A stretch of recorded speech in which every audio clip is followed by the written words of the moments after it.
Well, hello there. Father Francis here with you again, here in the Black Hills. Well, sorta, kinda, in the Black Hills. Yeah, today we're going to talk a little bit about finding treasure. And the reason why I have the Black Hills here behind me is simply because one of the recent movies that has come out in the last couple months, National Treasure 2, with one of my favorite actors, Nicky Cage, is really a fun movie. And in fact, it's interesting that a lot of the summer movies are coming out with a kind of an adventure, Indiana Jones, treasure-seeking, tomb-raiding kind of theme, you know, finding these either great historical artifacts, ancient artifacts that lead to ancient treasure, and even to a sense of knowledge, a sense of the treasure of knowledge, not just, you know, gold and, you know, jewels and things of that type of nature as we always think of treasure, but something that, again, has a great intrinsic value, and certainly I've talked about that in times past. So my question to you is, what do you treasure? What do you place a value on? That's a good question for all of us, I think. You know, what is our treasure? Because Jesus tells us that if we can identify what is our treasure, then that's where we're going to probably find our hearts.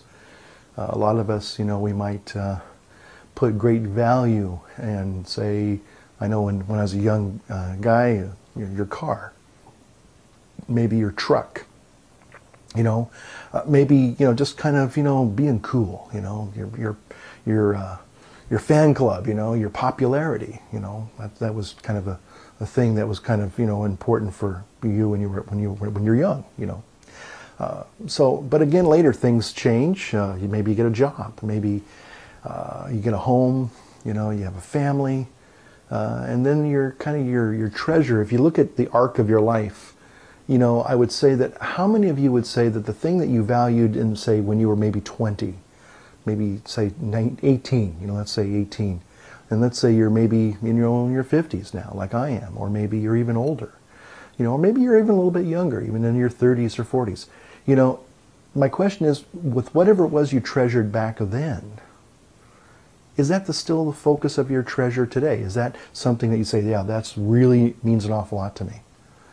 And I think that if we look at our lives and we see that our treasure meter kind of changes in some ways, we kind of redistribute, or we kind of, you know, refocus things that we look at and say, well, what is really important to me now? You know, there are some things that are important to us in certain parts of our life. You know, when you're young, you know, and you're healthy, your body is doing pretty good, you know, you kind of think, well, you know, life's good, and, you know, you focus kind of more on acquiring things, you know, you're kind of more outwardly, you know, focused on life, you know, what can you know, grabbing the most out of life.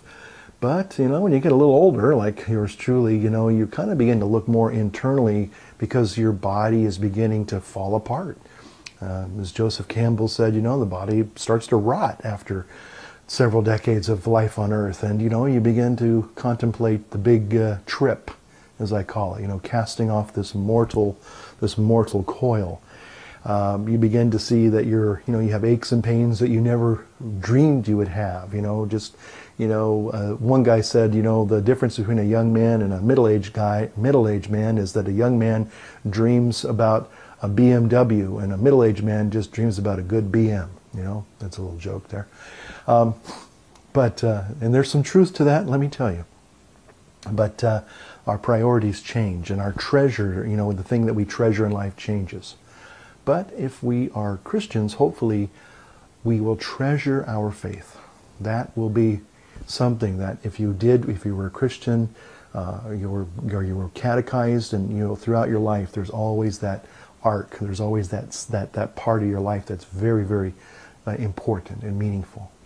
As I've said sometimes in my homilies at CSP Solano in the chapel there, you know, we kind of mistake things, we mistake value for high price tags. You know, many of us, many of you have paid a high price tag to be where you are today.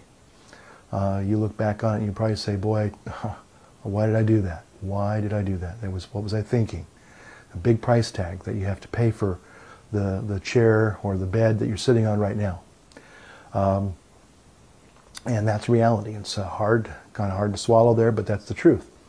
But we make mistakes when we're younger, and we think that something that has a kind of an appeal to us, or a sensate appeal, that, you know, I'm willing to risk, you know, a lot of things, you know, to get that one thing. A person once used to tell me this wonderful phrase, well, happiness is just the next thing away. You know, I'll be happy when I can get this. And many of us, unfortunately, we make that mistake. We think that it's things out there that are going to make us happy. We have to remember that it's only internal things, eternal and internal things of the heart and the soul, that really have lasting value. You are created to, you were created for eternity, as the old Rick Warren book would say. So the thing is, are you really preparing for eternity? Do you treasure the fact that you are an eternal, you will spend life eternally, but where will you spend that life? That's what we are here, that's what the here and now is all about, preparing for that inevitable reality. So, again, the question, as I asked at the beginning, I will close with, is what do you treasure the most in your life? And hopefully the answer will be that you treasure your faith. And if you do, then you make every effort to grow in your faith, to become mature in your faith, and then to share that faith with others. Well, God bless you today and every day in the coming week. And I bless you in the name of the Father, the Son, and of the Holy Ghost. Amen.